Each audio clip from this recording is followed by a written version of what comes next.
So hello everyone. हम लोग revision कर रहे हैं, ठीक है। तो today we are going to do the revision of factories act, ठीक है। फैक्ट्रीज एक्ट आई होप आप लोग को पता होगा कब 1948 में ये लागू हुआ था। नाउ है क्या, अब फैक्ट्रीज एक्ट के साथ आपका है पब्लिक फाइनेंस, ठीक है। पब्लिक फाइनेंस का रिवीजन भी हम कर चुके हैं, एमसीक्यूज भी हम कर चुके हैं। फैक्ट्रीज एक्ट ही नहीं, पूरा इंडस्ट्रियल लॉ के साथ आपका फाइनेंशियल फाइनेंस है। तो आई होप ये वीडियो आपको बहुत हेल्पफुल होगी। इसके साथ में हम लोग जो रिलेटेड क्वेश्चंस है वो भी डिस्कस कर लेंगे। चलो let's get started.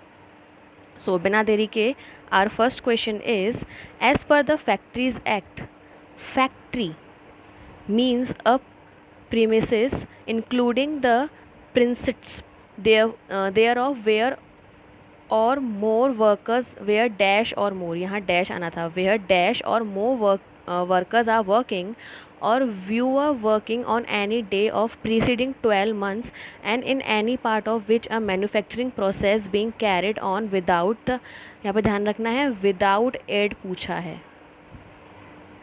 Without the aid of power, ठीक है। पावर के बिना जिस फैक्ट्री में लोग काम कर रहे हैं तो कितने लोग होने पर उसे फैक्ट्री कंसिडर किया जाएगा as per the factories act 1948। The answer is 20, ठीक है। अगर यहाँ पर विथ पावर होता तो आपका आंसर हो जाता 10, ठीक है। फैक्ट्रीज एक्ट की डेफिनेशन हमने इसके रिवीजन में भी देखी थी, इंट्रोडक्शन में, कि फैक्ट्री मीन्स वो बिल्डिंग और उसके आसपास की प्रिंसिट, ठीक है, उसके आसपास की जो एरिया होता है वो, यहाँ पर 10 लोग काम कर रहे हों कम से कम, अगर वो पावर का यूज़ कर रहे हैं, या फिर 20 लोग काम कर रहे हैं अगर वो विदाउट पावर कर रहे हैं, ठीक है। लेकिन या तो काम अभी कर रहे हैं या पिछले 12 महीने के पीरियड में किसी भी दिन इतने लोगों ने काम किया है तो उसे ही फैक्ट्री कंसिडर किया जाएगा। तो here the answer is 20। Okay, next. As per the factories act, adult means, adult कौन होता है फैक्ट्रीज एक्ट के अकॉर्डिंग?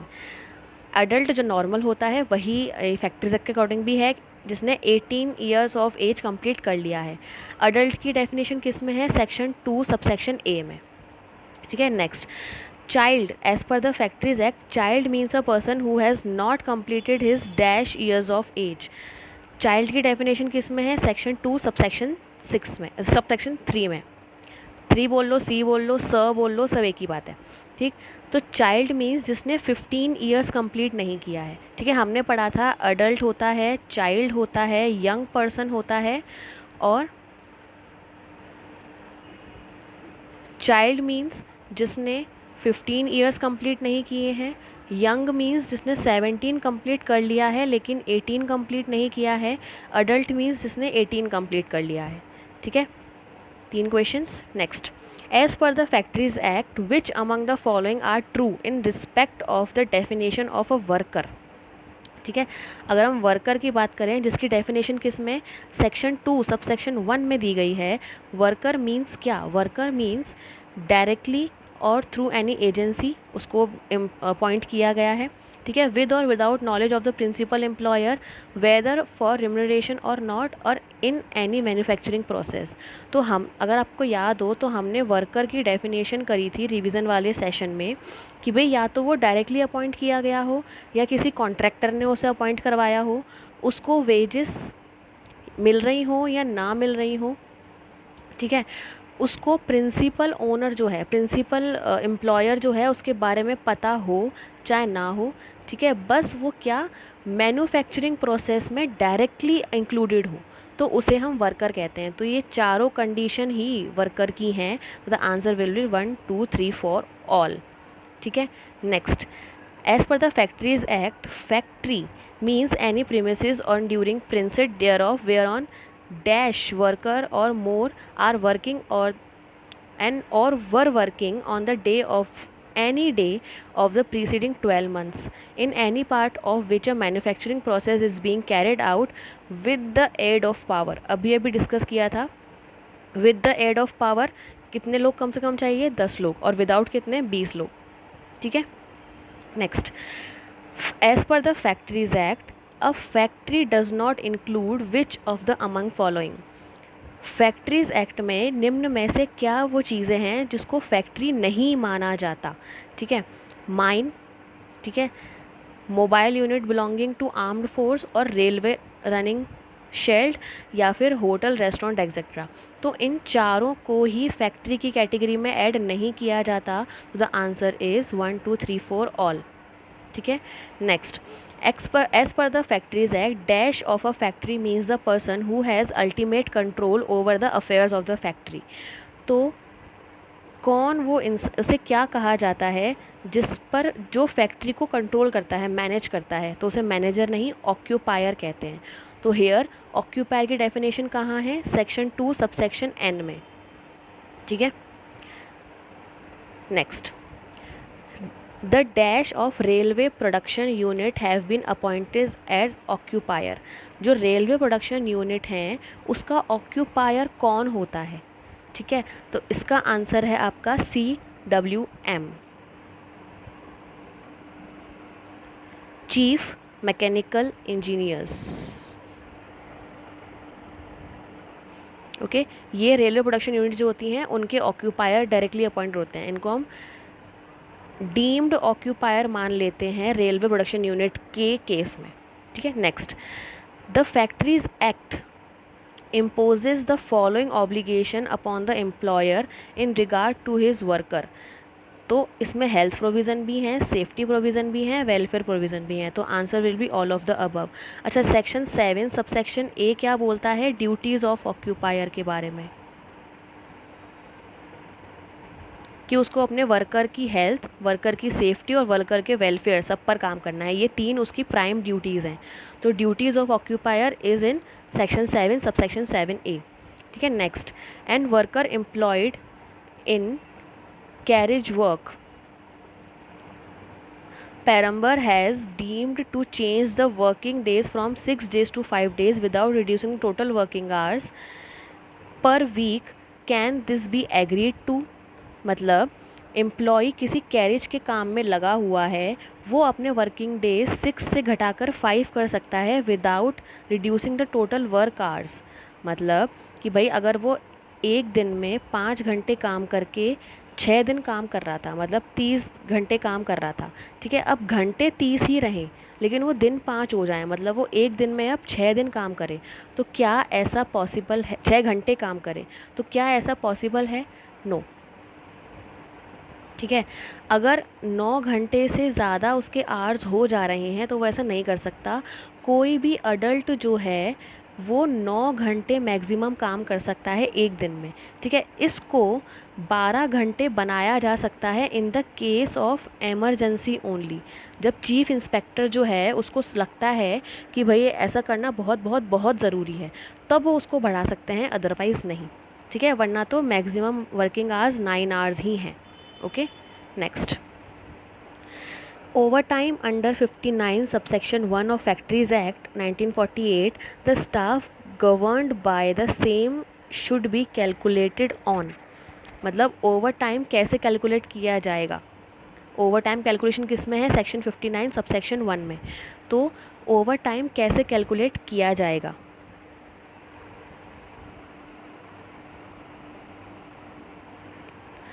अ डेली बेसिस और weekly basis which is more favourable to the employ, इस बेस पर किया जाएगा। वो डेली बेस पे भी कर सकते हैं, वीकली बेस पे भी कर सकते हैं। उनका पेमेंट का डिटर्मिनेशन है वो किसी भी बेस पर हो सकता है, बस वो एम्प्लॉय के फेवर में होना चाहिए। Okay, next, the provision of section 46 of factories act impose statutory obligation on the railway administrations to provide them and maintain canteen in railway establishment which are governed by the Factories Act।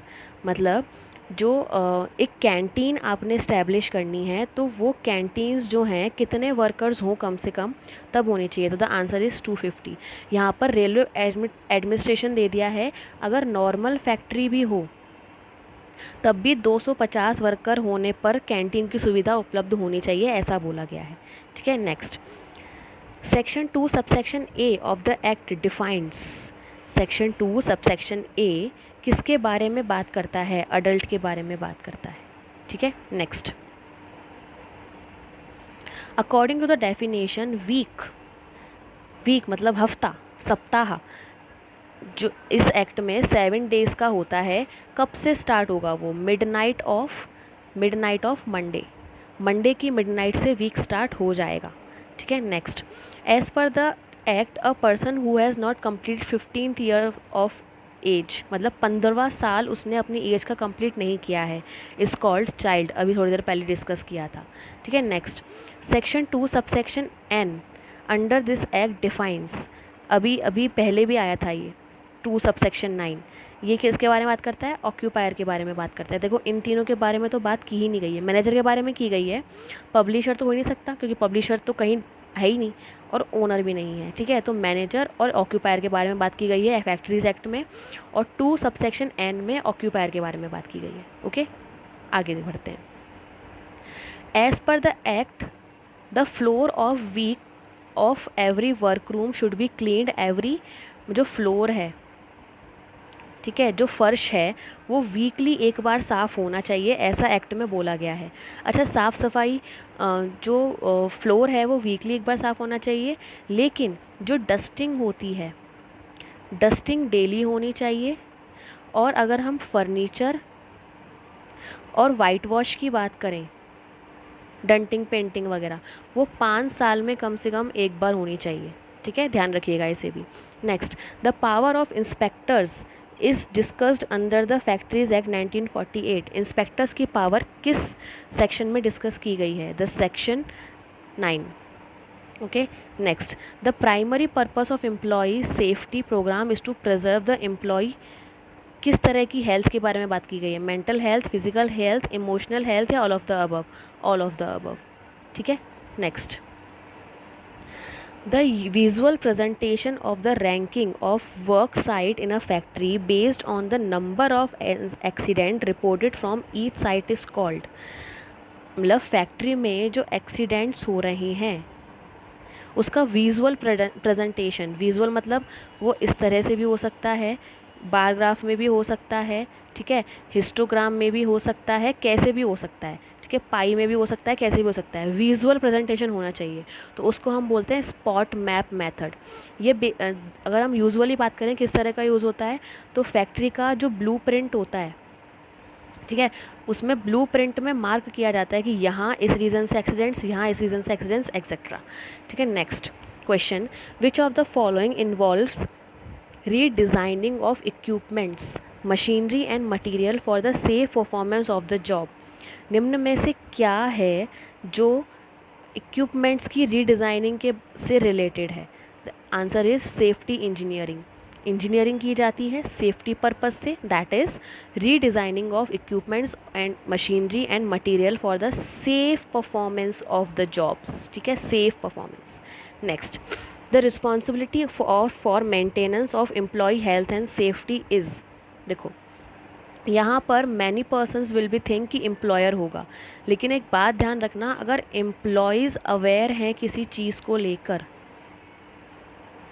और उसके बाद कोई accident होता है तो employer कहीं पर भी लाए नहीं करेगा, उसकी रिस्पॉन्सिबिलिटी कहीं पर भी लाए नहीं करेगी। और गवर्नमेंट भी रिस्पॉन्सिबल है, क्यों? क्योंकि हमें पता है कि स्टेट गवर्नमेंट को अगर लगता है कि कुछ चेंज करने की ज़रूरत है तो वो कर सकती है in the favour of safety and health of the employ. तो यहाँ पर एम्प्लॉय की भी रिस्पॉन्सिबिलिटी है, गवर्नमेंट की भी है, एम्प्लॉयर की भी है, तो the answer will be all of the above. ठीक है, next. Ensuring the safety health and welfare of the employees is primary purpose of, इसी के बारे में तो हम पढ़ रहे हैं कि सेफ्टी हेल्थ और वेलफेयर के बारे में, जो एम्प्लॉयज़ की सेफ्टी हेल्थ और वेलफेयर है वो कौन बात करता है? वो बात करता है फैक्ट्रीज़ एक्ट। ठीक है, next.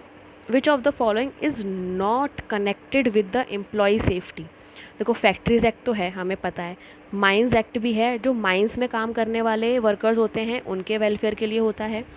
Dock workers dock area में काम करने वाले वर्कर्स के लिए ये भी है। तो सिर्फ पेमेंट ऑफ बोनस एक्ट ऐसा है जो एम्प्लॉय की एम्प्लॉय सेफ्टी से कनेक्टेड नहीं है, ठीक है। यहाँ इसमें सेफ्टी के बारे में कोई बात नहीं है, हाँ इसमें वेलफेयर के बारे में बात हो सकती है या इंसेंटिव्स के बारे में बात हो सकती है, लेकिन सेफ्टी के बारे में बात नहीं है। तो the answer will be payment of bonus act, ठीक है। Next, the factories act, the first factories act, पहला फैक्ट्रीज एक्ट कब आया था? हमने रिवीजन में बात करी थी। The first factories act was introduce in 1881, okay. Next, who is adult as per the factories act, अभी बात करी, कितनी बार बात हुई अडल्ट के बारे में, तो who has completed 18 years of his age, ठीक है। Next, a person who has ultimate control over the affairs of the factory under the factories act. I think ये थोड़ा सा रिपीटेड क्वेश्चन है, बस ऑप्शन अलग है। The answer is occupier. Ultimate control occupier का ही होता है, ठीक है। चेयरमैन तो होता ही नहीं है, मैनेजर होता है लेकिन अल्टीमेट कंट्रोल नहीं होता, और मैनेजिंग डायरेक्टर तो सिर्फ कंपनीज में होते हैं, ठीक है, जो कि शेयर होल्डर्स होते हैं। Next, the space for every worker employed in the factory after the commencement of factories act should be. देखो, हमने एक बात करी थी, हर वर्कर के लिए जो स्पेस है उसकी दो कंडीशन है कि वो फैक्ट्री इस एक्ट के आने से पहले लगी हो या इस एक्ट के आने के बाद लगी हो, ठीक है। अगर इस एक्ट के इन्फोर्समेंट होने से पहले लगी है तो 9.9 क्यूबिक मीटर हर एम्प्लॉय के लिए होना चाहिए, और इसके बाद लगी है तो 14.2 क्यूबिक मीटर हर एम्प्लॉय के लिए कम से कम होना चाहिए, क्यूबिक मीटर, ठीक है।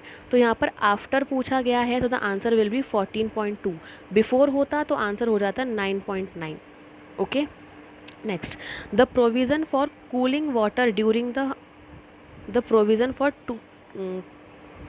cold water during hot weather should be made by the organization if employee is dash or more 250, 250 से ज़्यादा या 250 एम्प्लॉयज़ वहाँ काम कर रहे हैं तो वहाँ पर आपको ठंडा पानी की व्यवस्था करनी पड़ेगी हॉट वेदर में, गर्मियों में, ठीक है। Next, which of the following is not a welfare provision, welfare provision कौन सा नहीं है? कैंटीन भी है, क्रैश भी है एंड फर्स्ट एड भी। क्रैश भी होता है बच्चा घर, शिशु घर,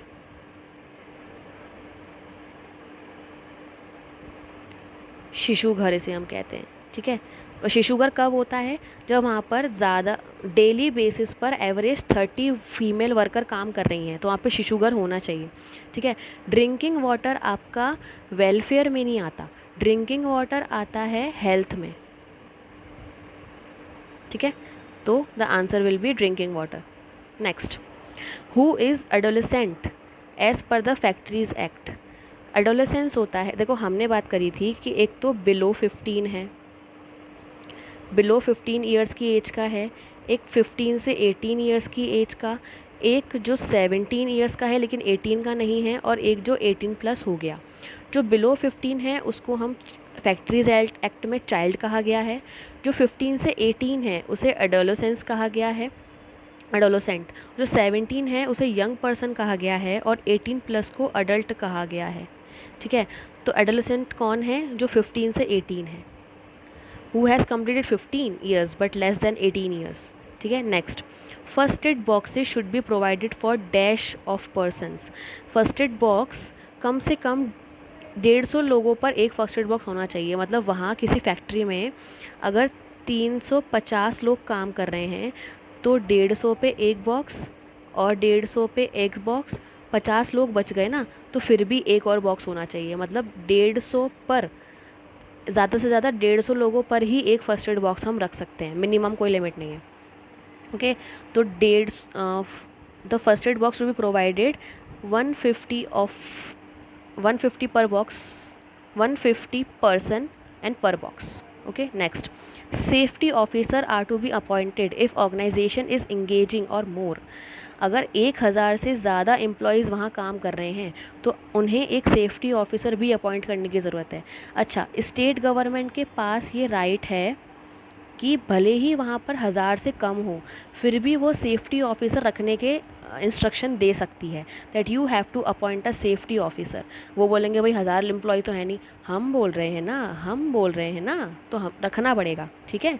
next, canteen is to be provide, अभी बात करी किसी भी फैक्ट्री में 250 लोग अगर हो गए, वर्कर्स हो गए, तो कैंटीन खोलनी पड़ेगी, ठीक है। Next, leave with wages is allowed for employees if they work for, leave with wages क्या होती है कि भाई हम छुट्टी भी ले रहे हैं और उसके पैसे भी मिल रहे हैं अगर वर्कर ने कम से कम 20 दिन काम किया है, ठीक है, कम से कम 20 दिन काम किया है तब मिलेगी उसे लीव विथ वेजेस, ठीक है। Next, welfare officer, safety officer कितने पे था, 1000 एम्प्लॉयज़ पर, और वेलफेयर ऑफिसर कितने पर होगा, जहाँ पर 500 वर्कर काम कर रहे होंगे, ठीक है। अगर 500 वर्कर हो गए तो उन्हें एक वेलफेयर ऑफिसर रखना भी पड़ेगा।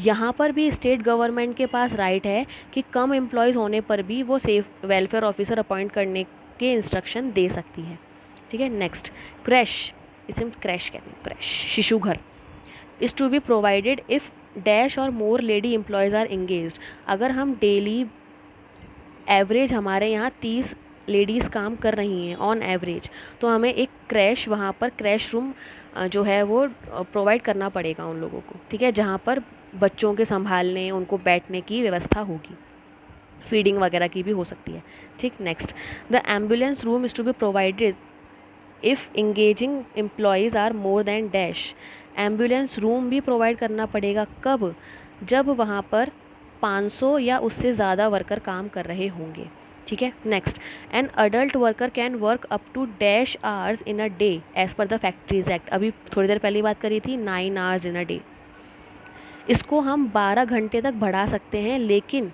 कब, जब चीफ इंस्पेक्टर या फिर स्टेट गवर्नमेंट को लगता है कि हाँ भाई ये इमरजेंसी है और नहीं करेंगे तो बहुत कुछ बिगड़ सकता है, तब वो 12 घंटे तक बढ़ा सकती है, बहुत बहुत बहुत रेयर केस होता है, वरना मैक्सिमम 9 आवर्स, ठीक है।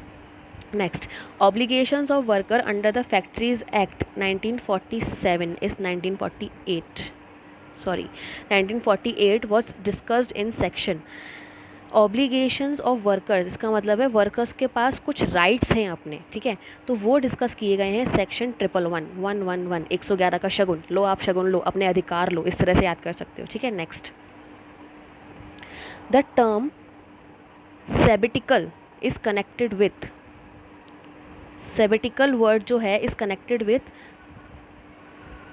Connected paid leave for study, अगर कोई वर्कर स्टडी के लिए लीव लेना चाहता है तब उसे ये लीव दी जाती है, ठीक है। Next, section 49 of factories act says about, factories act का सेक्शन 49 किसके बारे में बात करता है, ये बात करता है वेलफेयर ऑफिसर के बारे में, ठीक है, और वेलफेयर ऑफिसर कहाँ होना चाहिए, जहाँ 500 या उससे ज़्यादा वर्कर्स काम कर रहे हैं, ठीक है। नेक्स्ट, सेक्शन 2 सबसेक्शन के of factories act 1948 says about manufacturing process, ठीक है, ये बात करता है मैन्युफैक्चरिंग प्रोसेस के बारे में। ये जो सेक्शन 2 के सबसेक्शंस की सारी डिटेल्स है ना, ये आप एक लिस्ट बना लो, ठीक है, कि 2 सबसेक्शन ए में किसके बारे में बात है, बी में किसके बारे में है, सी के किसके बारे में है, दैट विल हेल्प, ठीक है। Next, if factory employs more than 1000 workers they should appoint qualified dash to carry out the prescribed duties, अगर 1000 से ज़्यादा वर्कर किसी फैक्ट्री में हो गए तो उन्हें किसे अपॉइंट करना पड़ेगा, उन्हें अपॉइंट करना पड़ेगा सेफ्टी ऑफिसर को, ठीक है। Next, for contravening of provision of factories act और rules the occupier shall liable to punishment up to, अगर फैक्ट्रीज एक्ट के किसी रूल को वो तोड़ता है तो उसे 1 लाख रुपए तक का फाइन या 2 साल की जेल या फिर दोनों हो सकते हैं, ठीक है। नेक्स्ट, 52 क्वेश्चन पर आ गए, नॉट बैड, ठीक है। कोई भी डाउट हो तो आप पूछ सकते हैं नीचे कमेंट सेक्शन में या टेलीग्राम पर, okay.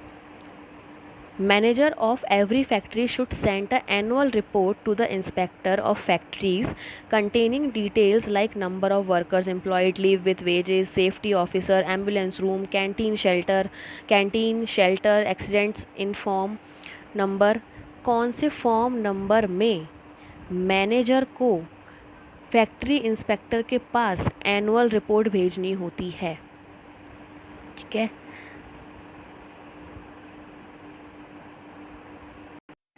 Your answer is form number 22। Form number 22 में भरकर ये सारी डिटेल्स फैक्ट्रीज इंस्पेक्टर को मैनेजर के द्वारा भेजी जाएगी। ठीक है, next, if any employ found violating the section 20 of factories act, section 20 of factories act को कोई एम्प्लॉय अगर तोड़ता हुआ दिखेगा तो उस पर फ़ाइन कितना लग सकता है? उस पर फ़ाइन लगेगा 5 रुपीज़। अब ये 5 रुपीज़ पर वायलेशन हो सकता है। ठीक है, next, section 41G of factories act 1948 says about, section 41G किसके बारे में बात करता है? ये बात करता है workers participation in safety management. Safety management में जो वर्कर्स का पार्टिसिपेशन होता है उसके रूल्स डिस्कस किए गए हैं सेक्शन 41G में। Okay, next, who is responsible for the payment of a person employed by him in a factory under the payment of wages act. Payment of wages act यहाँ पर आ गया but also relevant. हाँ, तो factories act, factory में किसी भी worker को employed किया गया है तो उसको पेमेंट के लिए कौन रिस्पॉन्सिबल होगा? मैनेजर। ठीक है, नेक्स्ट, द एप्लीकेंट या फिर occupier who propose to start a factory should submit the, जो ऑक्यूपायर है उसको अगर फैक्ट्री स्टार्ट करनी है तो उसे कौन सा फॉर्म नंबर देना पड़ेगा? एप्लीकेशन के लिए, अप्लाई करने के लिए उसको देना पड़ेगा फॉर्म नंबर 2। ठीक है, next, the licence fee can be paid to get a licence for factory maximum. जो लाइसेंस फ़ी हम दे रहे हैं वो लाइसेंस फ़ी का वैलिडिटी क्या होता है? मतलब उस लाइसेंस की वैलिडिटी क्या होती है? उस लाइसेंस की वैलिडिटी होती है 5 साल। हर 5 साल में उसे रिन्यू करवाना पड़ता है, नई लाइसेंस फ़ीस दे के, नया एप्लीकेशन फॉर्म दे के, सारी डिटेल्स भरवा कर और इंस्पेक्शन करवा कर।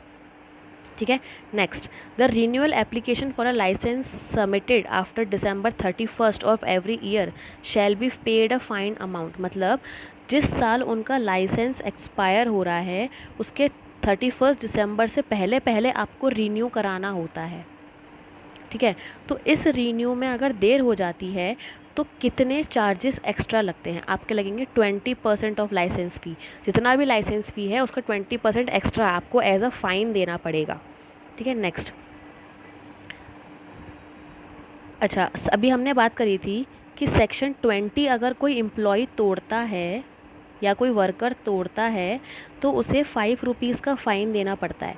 ठीक है, अब सेक्शन 20 है क्या? सेक्शन 20 हमने बात की थी जो सेफ्टी एंड हेल्थ प्रोविजंस की जब बात करी थी तो उसमें स्पिटुन्स था, थूकदान। ठीक है, इसी के बारे में बात करता है सेक्शन 20। ठीक है, next, the employment of young person on dangerous machine shall be prohibited as per the section dash of Factories Act 1948। Answer है सेक्शन 23। देखो, एम्प्लॉयमेंट ऑफ यंग पर्सन हम डेंजरस मशीन पर नहीं कर सकते। कब तक? जब तक कि 3 कंडीशन फुलफ़िल नहीं हो सकती। 3 कंडीशन कौन कौन सी? उसको प्रॉपर ट्रेनिंग दी गई हो, ठीक है, उसके ऊपर प्रॉपर सुपरविज़न हो रहा हो और उसको डेंजर के बारे में अवेयरनेस हो, वो जानता हो कि क्या खतरा है, कैसे काम करना है, उसको प्रॉपर ट्रेनिंग मिली हुई हो और सुपरविज़न भी हो रहा हो। जब तक ये 3 कंडीशन फुलफ़िल नहीं होंगी हम यंग पर्सन को डेंजरस मशीन पर एम्प्लॉयड नहीं कर सकते, उसको वहाँ काम पर नहीं लगा सकते। ठीक है, next, a suitable goggles shall be provided for the protection of person employed in any factory is discussed in the section। मतलब अगर आइस के लिए कोई डेंजरस चीज़ या डेंजरस काम करवाया जा रहा है, ठीक है, तो उसको प्रॉपर गॉगल्स या प्रोटेक्शन देना है। ऐसा कौन से सेक्शन में बोला गया है? सेक्शन 35 में। ठीक है, next, a half yearly return for every half of every calendar year in duplicate in form dash as to reach the inspector of factories on the before dash। मतलब ईयरली रिटर्न भरना पड़ता है कौन से form number के तहत? ठीक है, और किस डेट से पहले? तो इसका आंसर है आपका डी, फॉर्म नंबर 24 31 जून से पहले जमा करना है। ठीक है, नेक्स्ट, एंड फैक्ट्रीज एक्ट का last, an accident report shall be confirmed by the manager by sending a separate report in form number dash. जो एक्सीडेंट रिपोर्ट है वो फॉर्म नंबर 18 में जाती है, और separate report in with in 12 hours of the accident. ठीक है, तो वी हैव completed 63 क्वेश्चंस। थोड़े से क्वेश्चन होने दो चार, ठीक है, वो और कर लेते हैं, तो फैक्ट्रीज एक्ट के बहुत सारे कंसेप्ट यहाँ क्लियर हो जाएंगे। इसके अलावा 2-3 वीडियोस रिवीजन की भी डली हुई हैं, तो आप वो भी देख सकते हो। ठीक है, next 64, the particulars of the accident should be entered in separate register kept as accident book. Accident book keep करनी पड़ती है हर फैक्ट्री को। किस फॉर्म को भर के फिर भेजना होता है? Form number 15। ठीक है, next, section dash of the factories act describe about the rights of the worker. अभी अभी हमने बात करी थी कि ऑब्लिगेशंस किस में है? 111 में, लेकिन हम एक प्रॉपर राइट्स की बात करें तो वो 111 ए में है, 111 ए। ठीक है, next, the occupier shall be punished with imprisonment extend to dash months or fine dash or both for using false certificate of fitness। अगर कोई झूठा सर्टिफिकेट ऑफ फिटनेस प्रोवाइड करता है तो उसे 2 महीने की जेल और 1,000 रुपये तक का फ़ाइन या दोनों हो सकता है। ठीक है, अब सर्टिफिकेट ऑफ फिटनेस क्या है? किसी भी यंग पर्सन को या किसी भी अडल्ट को या किसी भी एम्प्लॉई को, ठीक है, जब हम अपॉइंट करते हैं, ठीक है, तो अपॉइंटमेंट के टाइम पर उसका मेडिकल चेकअप होता है। ठीक है, ये मेडिकल चेकअप जो है at the time of appointment, और 12 महीने के अंदर कभी भी, हर साल, मतलब हम कैसे हैं हर साल, तो उसको चेकअप करवाने के बाद सर्टिफिकेट ऑफ फिटनेस दिया जाता है। ठीक है, यंग पर्सन के पास जब तक सर्टिफिकेट ऑफ फिटनेस नहीं है उसे अपॉइंट हम नहीं कर सकते, या फिर चाइल्ड के पास अगर सर्टिफिकेट ऑफ फिटनेस नहीं है तो हम उसे अपॉइंट नहीं कर सकते। अडल्ट में और अगर अदर एम्प्लॉयज़ में कर सकते हैं, लेकिन चाइल्ड और यंग पर्सन को without certificate of fitness appoint नहीं कर सकते। ठीक है, तो ये सर्टिफिकेट ऑफ फिटनेस डॉक्टर देता है, और अपॉइंटमेंट के बाद भी हर 12 महीने के पीरियड में एक बार तो अब करवाना ही पड़ता है, और इस सर्टिफिकेट ऑफ फिटनेस को रिन्यू कराना पड़ता है। ठीक है, तो अगर ये फॉल्स प्रेजेंट किया जाता है किसी भी ऑक्यूपायर के द्वारा तो उसको 2 महीने की जेल और 1,000 रुपये तक का फ़ाइन हो सकता है। ठीक है, next, the occupier fails to take remedial actions against apprehension of imminent danger to live or health of the workers shall liable for punishment। अगर हेल्थ ऑफ वर्कर्स की बात है और वो कुछ प्रॉब्लम हुई और वो रेमेडियल एक्शंस लेने में सक्सेसफुल नहीं रहा, तो उसे 2 साल तक की जेल और 1 लाख तक का जुर्माना या फिर दोनों हो सकते हैं। ठीक है, next, in the case of miscarriage a woman worker shall be allowed weeks leave with wages। मतलब अगर किसी लेडी का मिसकैरेज हो जाता है, वो हमारे यहाँ वर्कर थी, तो उसे हमें कम से कम 6 वीक्स का उसको पेड लीव देना पड़ेगा। ठीक है, पेड लीव देना पड़ेगा। तो this was all with for factories act. I hope समझ में आया होगा। क्वेश्चंस ये वाले भी देख लेना एंड रिवीजन वीडियोस देख लेना if you want more revision videos. तो अभी सिर्फ फैक्ट्रीज एक्ट हुआ है, और भी एक्ट्स हैं, बट द थिंग इज़ कि जो आप कर सकते हैं वो करें, क्योंकि you have to do 100 question, you have to do 50 question out of 100 question. तो आपको आधा पेपर छोड़ना है, and you have public finance as well. ठीक है, एंड ये एक ऐसा सब्जेक्ट है जो आगे, मतलब आगे काम नहीं आने वाला unless you are going to open a factory, है ना, या unless you are going to deal with workers और एम्प्लॉयज़ एंड एक्सेट्रा। तो just do as far you can do, है ना।